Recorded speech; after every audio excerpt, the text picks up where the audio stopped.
Alright, this is the last section of Chapter 1 in Democracy and Difference through the Aesthetics of Film. The representation and recognition of difference. For many liberal theorists, difference is sometimes that pertains to a diversity of opinions, preference and or beliefs, and is not necessarily tied to a dynamic or deep personal identity based upon clear personal experiences, a body politics.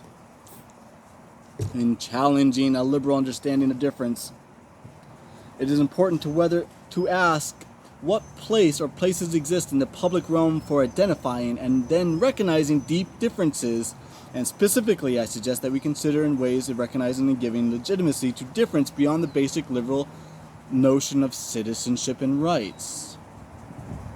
What's more than that? What more could you want? Special privileges for special groups? Reading on. Will Kimlecka, in three forms of groups differentiated citizenship in Canada in 1996, specifically argues for the protection of civil and political rights of individuals within different circles through the protection of these common rights and basic citizenship. He suggests recognition through citizenship, institutional recognition and representation, in conjunction with a necessary movement to include special legal or constitutional measures. If necessary, these measures exceed the common rights of citizenship for some and are the only way to respect difference. Yet these discussions and assertions are now close to providing us with a blueprint for a sustainable cultural community that transcends difference. So let me just read that part again. They want to go beyond your basic rights as a citizen, and he suggests recognition through citizenship, institutional recognition and representation, in conjunction with a necessary movement to include special legal or constitutional measures. If necessary, these measures exceed the common rights of citizenship for some, and are the only way to respect difference. So those special groups get special rights, and are the only way that they see respect of their differences. In the United States, policies that have been designed to provide for the protection of basic common citizenship often do so without consideration of the deep personal differences. Those deep personal differences are race, color, skin, I guess they call it, sexual orientation, and gender identity or construction. So because of those three deep personal differences in identity, sexual, gender, and race, in addition, any suggestion here in the states to incorporate any legal or constitutional measures for certain people have often been met with fierce opposition. Note Andy Gunner's work, Tyranny of the Majority, 94, and the ongoing debate of affirmative action. Exactly. Our discussion about difference are perpetually confined within these various frameworks and discussions of citizenship. However, I am suggesting that we dismantle the current rigid framework so that we might consider two theories of difference and recognition and representation outside the confines of a basic common citizenship that rests solely on political rights. It is important that difference be recognized in the public and institutional concept. However, I agree with Carol Gold, Diversity and Democracy, Representing Difference in 1996, and her presentation of an alternative theory approach to the questions of difference in the public sphere, 1996, page 171. She writes, the alternative view of the public that I am proposing would allow for the differentiated and localized centers of activity representing common interests that are not necessarily global or society-wide. In such diverse common activities and the institutional organized around them, the opportunities for the expansion and recognition of difference, albeit differently from classical assertions, and she advocates for the recognition of difference focused on individual needs as well as the protection of rights of difference. 1996 again, page 180. Calling for respect of one another's difference and the protection of equal rights. Recognition of difference focused on individual needs and protection of rights of difference. Calling for the respect of one another's differences and protection of equal rights, she suggests that the best hope for the representation and thus recognition of difference can be found in the expansion of opportunities for particular participation in a diversity of common activities. 1996, page 185. Now, unlike Barber's work and his attention to common talk and common work, we find ourselves again saddled exclusively within the solution that relies heavily on a universal rationality and equal rights for the development of shared values for the protection of difference. This may be too harsh an assessment. I do not mean to suggest that equal rights are not essential to finding, creating, and envisioning some common ground from which we can do the U.S. democratic politics. The greater value in Gould's work is in the suggestion that we recognize a diversity of our common activities, or what we consider to be common, like enclaves of resistance. Gould is arguing a place smaller scale or localized discourse within the public sphere and the social and political institutions that make up our public domain, where difference can be represented. 1996, 185. It is here that difference can be best recognized and respected in manners that is honest and supportive to these living within the circles. This raises certain questions, however, about the context in which we recognize and perceive difference through the localized discourses, democratic communication. Are there authentic subjects within different circles and enclaves of resistance? Or is the home place waiting to be recognized and respected? And if so, does a notion of essential, perhaps fundamental, opposed identity preclude any endeavors that imagine some uncommon ground from which we engage in cooperative democratic politics? I suggest one consider the work of Anne Phillips and her assessment of the status of our current politics. She writes, far more dominant today in the notion of multiple identities or multiple subject positions, each with the subject of political transformation and change. 1903, page 142. I concur with the assessments and suggest that there is not wholesale commonality within different circles that would make representation somewhat easier, Phillips writes. An attention to difference does not entail an essentialist understanding of identity, nor does it demand any wholesale rejection of politics of competing ideas. 93, page 142. This statement is exciting and intriguing in that it frees us from looking for or hoping for a universal common ground. They just don't want to find common ground. They want to break everyone up in these groups. This statement is exciting for us. It frees us from looking for or hoping for a universe. The statements they write with excitement are those that free us from looking for or hoping for a universal common ground. Instead, there is projection of politics of mutual challenge, where we are constantly reminded of the contingent nature of our identities. So they want to live somewhere where we are constantly reminded of the contingent nature of our identities. 1993, page 144. Any uncommon grounds we might imagine are limited, yes, but they are very well could be sturdy enough to support cooperative politics. They just went on this whole way saying that, we need to be constantly reminded of the contingent nature of our identities, and that it's good because we will stop hoping for any universal common ground. Instead, there's a to illustrate a human contingent that pervades all of our lives regardless of difference, and that all of our lives are uncertain.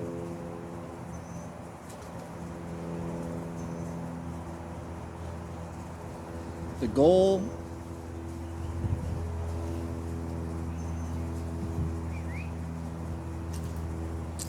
is to escape difference. The goal is not to escape difference, but to engage it and represent it in a way that might enrich our public debate and better our understanding of our shared uncertainty and vulnerabilities. And to do a cooperative politics if only from time to time. It is clear that the institutional recognition of difference and the protection of equal rights and citizenship will not deliver us to the place absence of difference, nor do we want it. Fred Delmy, in A Democracy of Multiculturalism in 1996, writes, whereas the politics of universalism seeks to safeguard a general human sameness, termed equal dignity, the politics of difference insists on the need to recognize the unique identity of this individual or group, that is, their differentiation from everyone else. 1996, page 286. We should bring our difference to the public stage in alternative ways, and when we arrive, we should engage in a dialogue that is free from the confines of traditional understanding of argument. So we don't want to traditionally argue, like debate, then and only then can we engage in a politics that's not evade difference, but rather allows for an alternative recognition of difference.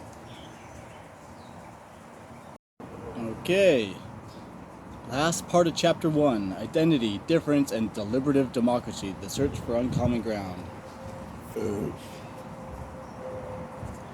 With these contributions to an understanding of democracy and difference in mind, I want to explore and extend the possibilities they raise.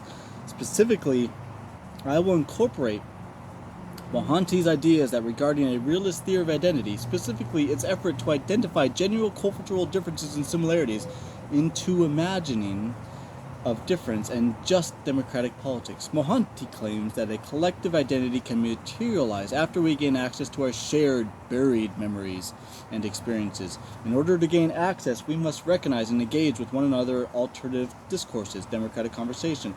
And what I will suggest specifically is an alternative public discourse conducted through cinema, films, produced in the United States. Taylor's notion of non-recognition and misrecognition of difference, as well as Taylor's other deliberative theorists' particular understanding of dialogues contributing to the creation of identity and to the study of and respect for difference, is important to my aims. What I will offer is a complementary approach to the theories already presented by those deliberative theorists advocating for a particular conventional democratic dialogue conversation. For some of these problems resulting from the social or cultural differences in our society and the questions they seem to naturally evolve from the public of new social movements have been recognized. Communitarians like Taylor, Welter, McIntyre, Barber, and Sandel suggest that we answer the challenges to difference in U.S. democratic politics with a public recognition of different identities, and then embrace these newly shared values and come from common talk, decision, and work. However, this is limited in its substantive scope and still very much engaged within the parameters of the dominant political paradigm, liberal pluralism, and the rules of that game. We can build from the wariness of theorists like Philip, Moff, and Honig toward the communitarian desire to identity, a rational consensus of common good. We could accept the necessity of what Moff calls the political and the impossible of a world without antagonism. However, we would then find ourselves engaged in a search that avoids substantive reconciliation of difference while trying to enhance a radical democracy that privileges others as an adversary and competitor whose existence is legitimate and must be procedurally tolerated. Moff writes, agonistic pluralism is constitutive of modern democracy, and rather than seeing it as a threat, we should realize that it represents the very conditions of existence of such democracy. Moff 93, page 4. This may be acceptable if your goal is only to identify, as Mansbridge suggests, from which comes from good deliberation, the transformative of interest, uncovering of unrealized areas of agreement, and then clarification of conflict. Good deliberation, so the clarification of conflict is always the end of this good deliberation, they argue, because you can't end with one side winning or the other side not winning. It has to be equal.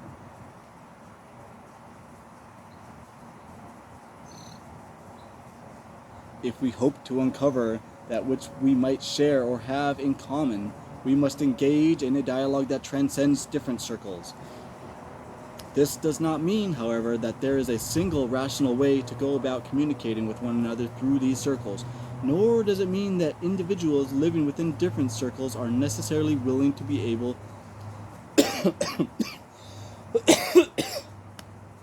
or able to engage within different circles are necessarily willing or able to engage in a dialogue with those not living on the margins of a dominant society or to accept a dominant understanding of deliberative procedures. However, as Mansbridge, Hooks, Fraser, and Gould have suggested, limited discussions may take place when those who are marginalized feel safe and are free to retreat back to those home places, enclaves, or counter-publics when necessary. Furthermore, our exchange may be more honest and sincere and reach further if we build understanding of that exchange, as Young suggests, by including alternative forms of communication. To this end, I am going to introduce cinema as such an alternative form.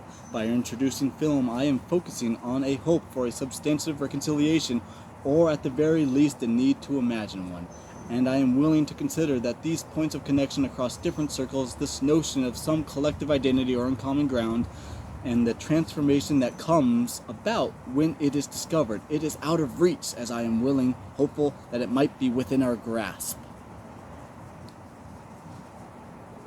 Involving film theory and criticism. The film medium is capable of both documentation and fantasy, of copying as well as creation. By the central achievement of film, it is to be found in a fictional narrative. Cinema obscures the distinction between authentic and staged events, making us feel like eyewitnesses. Mass, 1992, page 6. With this mass audience and its ability to reproduce the raw materials of the physical world within the work of art, Krauser, 1992, page 10, the fictional realism of film allows for the sharing of the radically different experiences and can serve as a tool to help uncover the commonalities within our various social or cultural identities. In other words, and more specifically, film criticism facilitates the search for a location which to envision a democratic politics in ways that both respect and transcend difference by providing an opportunity to theorize a new politics and a position of eyewitnesses. As eyewitnesses or spectators, we are situated physically in the space of a dark theater and by the camera in a very definite construction position with a respect to the depicted actions on screen. We occupy a place allied to the place, Grown, 1990, page 208, of the on-screen protagonists and with our social system, and the only way we can account for our responses is by identifying with the character's position in certain situations. Mass, 1992, page 210. Film has become the medium that may best uncover and explore American culture. Thomas Doherty, in his critique of Steven Spielberg's Schindler's List, 1994, USA writes, "More and more, too, Hollywood has come to seem that the prism through which all history, genocidal or otherwise, is witnessed and felt." Cineast, 1994. Therefore, watching movies is equated with participating in history, and analyzing films suggests a participation in politics. Thus, I present two case studies or samples of film that serve as the foundation from which the substantive questions within the work are explored. That is, two sets of film narratives dealing with the social or cultural identities stemming from sexual orientation, gender assignment constructions, racial classifications, and the effects of violence. So again, those three big, deep differences: racial classifications, gender assignments or constructions, and sexual orientation are the big three deep differences that they say we can never be reconciled in. We can only understand that there's difference there. Is the best hope that these authors are giving us. That you can't just be seen as a citizen in their eyes. You can't just be seen as a citizen with rights. There needs to be special rights for certain groups in order to recognize that difference. And the effects of violence. Now, they're using violence as a term that not only means physical beaten over the head violence, like mentioned earlier in chapter 1, but also forms of violence of alienation and assimilation, being that when a culture gets assimilated into the melting pot myth of the United States, the best parts of that culture get brought to mainstream, perhaps, but some of the parts of that culture are lost forever. In this form of social, or, like cultural Darwinism with the mainstream. I read on. Engaging in film to address differences, and at a more practical level,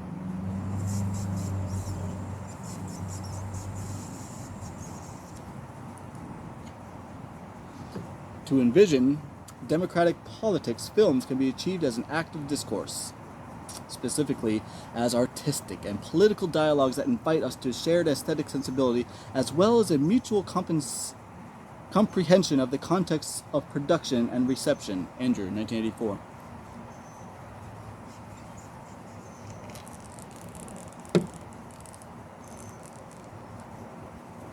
Directors, writers, producers, distribution companies, and even the actors and stars of films become important for understanding the discourse. Because of the multiplicity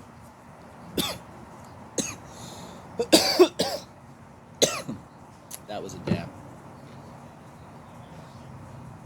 because of the multiplicity of elements involved: narrative, segmentation, punctuation, camera techniques, characterization, and mise en scène. I present sets of films rather than two specific or universal samples. It is also important to keep in mind that in dealing with film criticism, as with any cultural criticism, the critic must try to avoid requiring film to meet his or her definitions. The wise critic works to find a description that best fits both the film and the projected political theory, and thus the best film to exemplify or represent those particular politics of perception. Perkins, 1992, page 57. To better understand both the premise and the difficulties involved in using film to study politics, it seems imperative,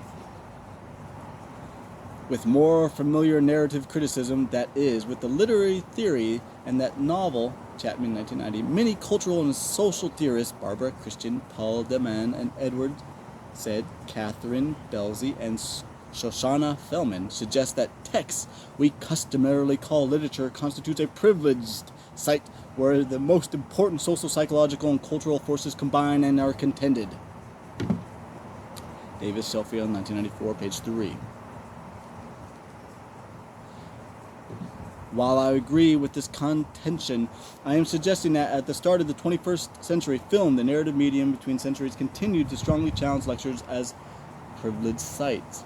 The films discussed will be limited to films produced in the United States. This is a political choice. It is also a personal choice, as I present myself as a spectator of the privileged site focusing on American cultural inquiry within the boundaries of our own adult lifespan, my own experiences.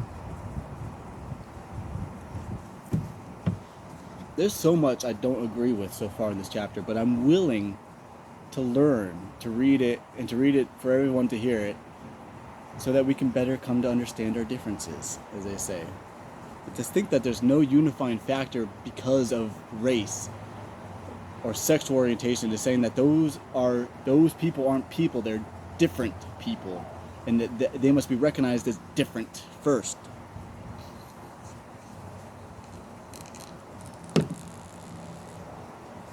Can't abide by that. Culture can unite us. Work ethic can unite us. Mathematics literally unites the universe around us, and we are all part of that mathematics that unites everything. So we are a part of that, whether it's recognized or not. Enjoy the class. Alright, so I'm going to try to finish chapter 1 for you, the second half, and I'm going to try to finish it without lots of interruptions of me stopping and giving you my opinion on it. But I just can't seem to agree with this idea that these cleaving forces, these geometric groups, non-linear geometric groups that we need to classify ourselves within, people of color, racial differences or whatever, that's one, sexual orientation and gender assignments or constructions, are the three deep differences that she says, or they say, I don't know what this author's name is, they say that we can never find common ground or uncommon ground or whatever. And I disagree. I think that there's lots of things that we could be united on, from culture to work ethic to mathematics unites us all through physics. Like, whether you like it or not or believe in it, mathematics links us all. Anyways, let me read it. Part 2 of Chapter 1, Democracy and Difference Through the Aesthetics of Film. The next section is called Deliberative Democracy. Can free and unconstrained public deliberations foster legitimacy in complex democracies? Moreover, can such public deliberations inform our various identities in a fashion that allows for the recognition, survival, and acceptance of difference? Or, according to the deliberative model of democracy, collective or rational deliberation is as much a requisite for producing fair and just decisions in a polity as are certain procedures. Joshua Cohen, in Procedures and Substance of Deliberative Democracy in 1996, writes, explains how deliberative democracy is not simply a form of politics, rather, it is a framework of social and institutional conditions that facilitates free discussion among equal citizens by providing favorable conditions for participants, association, and expression, and ties authorizing legitimacy to exercise public power to such discussion by establishing a framework ensuring the responsiveness and accountability of political power to it through regular competitive elections, conditions of public legislative and oversight, and so on. 1996, page 100. Hunger.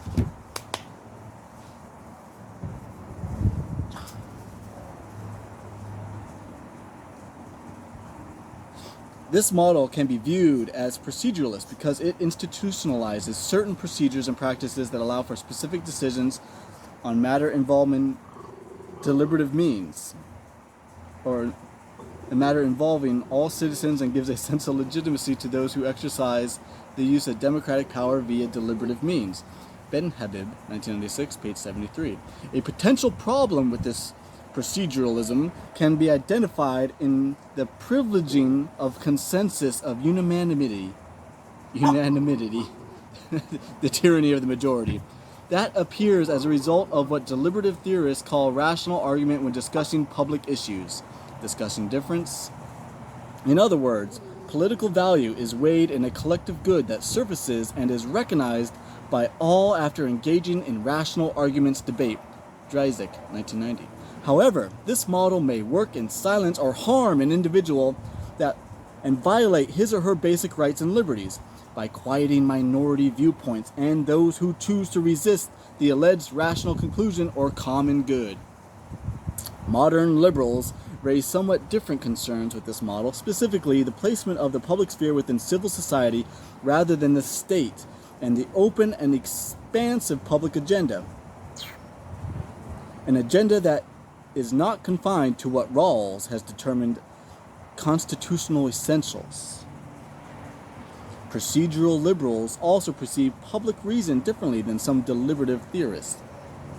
If public deliberation is a procedure for keeping well informed, for making rational decisions, and arriving at consensus, then when presenting their position of view and positions to other individuals must support them by articulating good reasons in a public context to their co-deliberators. Ben Habib, 1996, page 72. This contrasts with the contractarian liberal view of public reasons and regulatory principle, a principle that places limits on how people, institutions, and agencies should reason about public issues. 1996, page 75.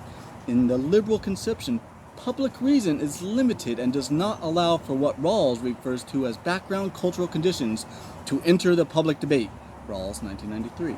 This limitation also becomes problematic and stands in opposition to Mohanty's realist theory of identity and its emphasis on cultural experiences as the raw materials that construct the self. Without the inclusion of background cultural conditions, the discourse can be limited in scope of its understanding, the self, but it can at times also be limited by the assumptions that background cultural conditions carry no value to our democratic discussions. Young, 1996.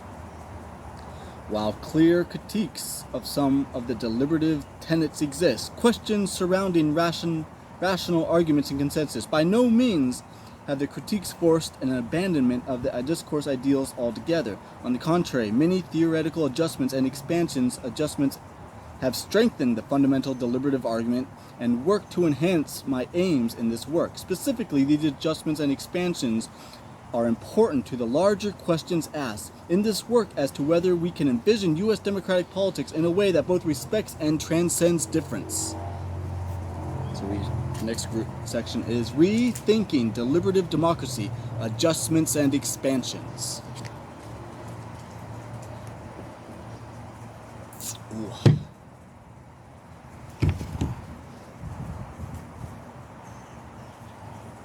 This is what my dog does to the lemons. The lemons fall from the tree right above me, and she eats the skin off like a psychopath.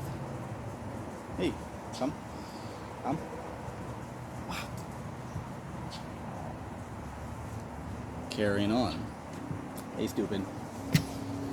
Come here, stupid.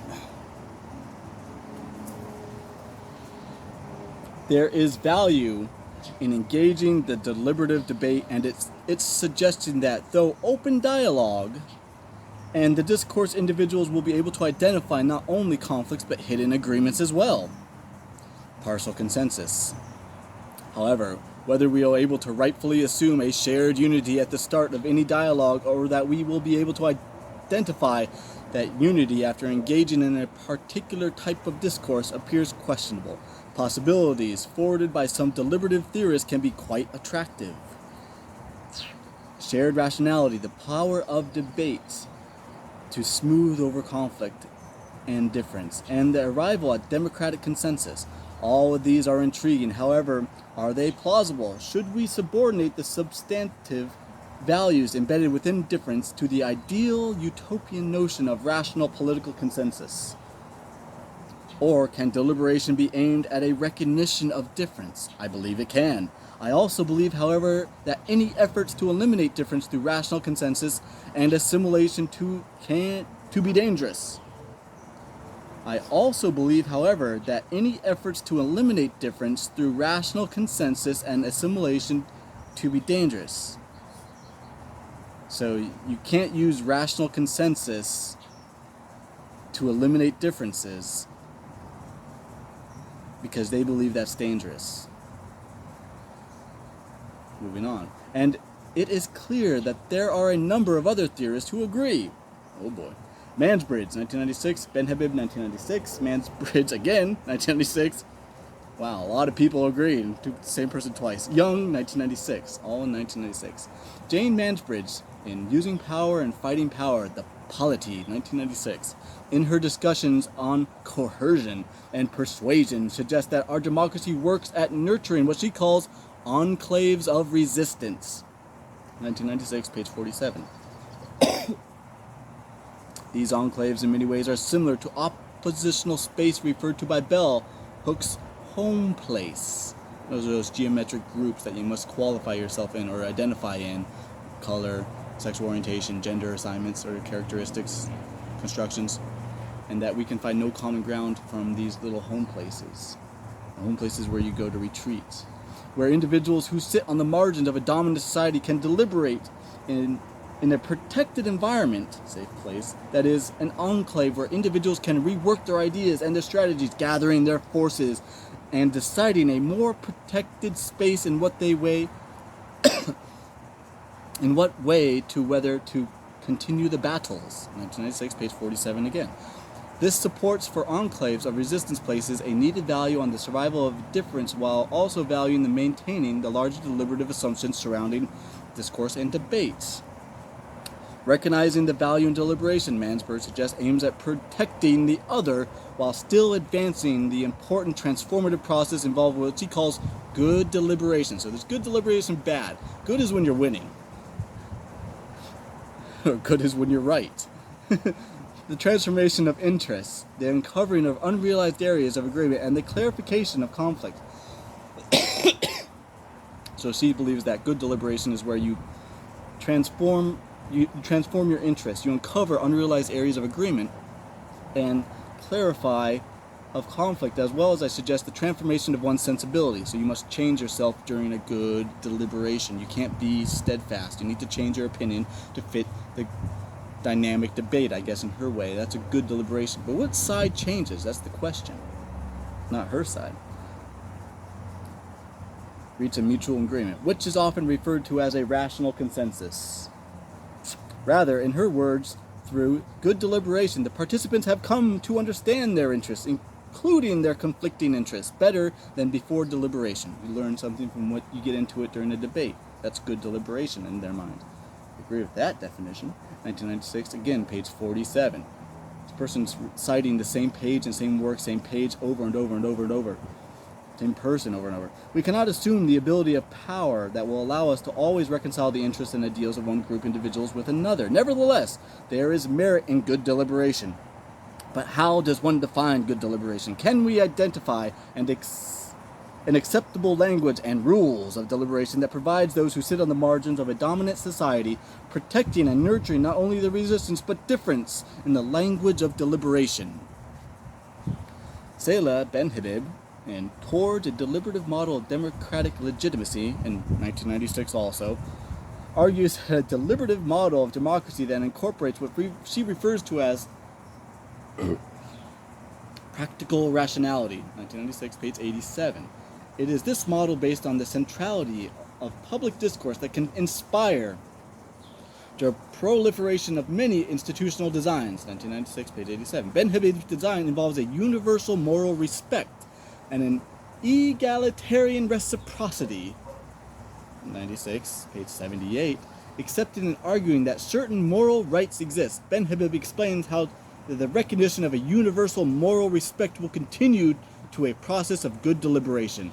This universal moral respect comes an entitlement or a basic right or liberty that serves to protect an individual from the majority's dismissal of minority viewpoints. In addition, Ben Habib's deliberative adjustment towards for individuals the same symmetrical rights to various speech acts, the power to initiate new topics, to ask for reflection about the presuppositions of the conversations, and so on. Egalitarian reciprocity, 96, page 78. However, are these adjustments sufficient at protecting against the silencing of dissent and the tyranny of the democratic majority? Can an alternative assertion of moral rights from sights and differences combat an articulate debate formulated by those using language not known or familiar with those who reside on the margins and in the enclaves of resistance? Here again, one should be cautious to any forms of anti-politics. Iris Marion Young, in Communication and the Other, Beyond Deliberative Democracy, 1996, addresses these questions and sheds some light on them by focusing on a culturally biased conception of discussion, inherent in deliberative theory. She first suggests, and I agree, that's not me, that's me reading, and I agree that we view difference as a resource. I propose we understand difference of culture, social perspective, and particularistic commitment as resources to draw on for reaching understanding in democratic discourse, rather than as divisions that must be overcome. 1996, page 120. Not unlike James Baldwin's claim, she also takes aim on how we communicate, how we deliberate, by suggesting that we move beyond conventional argument as the only democratic discussion, an assumption that unity is either a starting point or a goal of democratic discussion. 1996, page 122. Instead, Young suggests an expansion of democratic communication to include what she identified as greeting, Mr. Koof, greeting, rhetoric, storytelling. Accordingly, all these forms of communication, in addition to argument, contribute to the political dialogue or discussions. Ooh. Essentially, Young, in insisting that communication across differences cannot and should not be limited to arguments, but must include a variety of communication, I will suggest the embrace of film as an alternative form of democratic communication. Film is a great medium.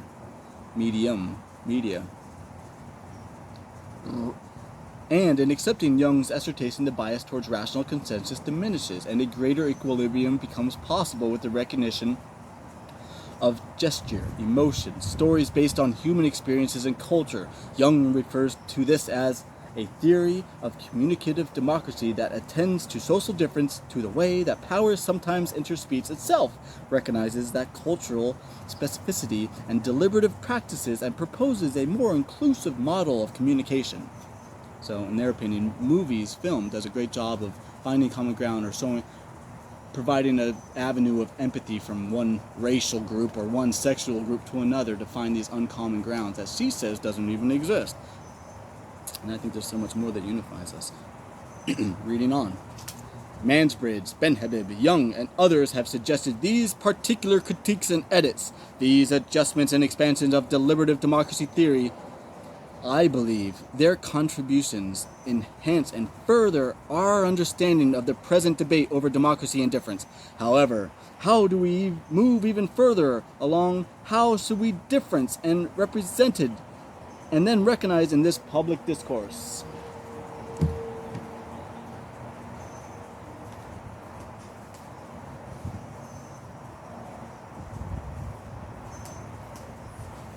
This is what the dog does. It eats the lemon. A monster. Huh? You want that? Get out of here.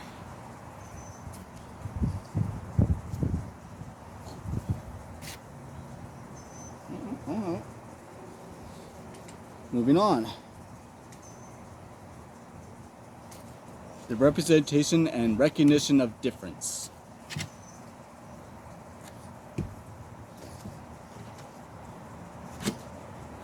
For many liberal theorists, difference is sometimes that pertains to a diversity of opinions.